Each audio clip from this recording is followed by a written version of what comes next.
ఇటు పంజాబ్లోనూ వరదల బీభత్సం కొనసాగుతోంది. అమృత్సర్లో భారీ సహాయక చర్యలు చేపట్టింది సైన్యం. వెహికల్స్ సాయంతో సహాయక చర్యలు చేస్తున్నారు. ఆ వెహికల్స్ ATOR N1200 వెహికల్స్ అవి. వరద బాధితులకు సురక్షిత ప్రాంతాలకు తరలిస్తోంది ఆర్మీ. ఉత్తరాదిలో వరదల బీభత్సం కొనసాగుతోంది. జమ్మూ కాశ్మీర్, పంజాబ్, హిమాచల్ రాష్ట్రాల్లో వరదలు విలయతాండవం చేస్తున్నాయి. పంజాబ్లోని అమృత్సర్ నగరం వరద గుప్పిట్లో చిక్కుకుంది. NDRF, SDRF బృందాలతో పాటు సహాయక చర్యల కోసం ఆర్మీ, నేవీ బృందాలు కూడా రంగంలోకి దిగాయి.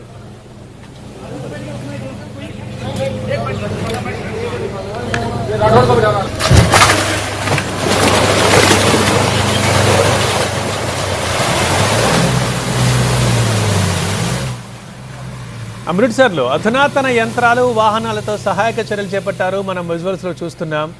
SMV వాహనాలు అవి. SMV వాహనాలతో వరదల్లో దూసుకెళ్లి అక్కడ చిక్కుకున్న జనాన్ని సురక్షిత ప్రాంతాలకు తరలిస్తున్నారు.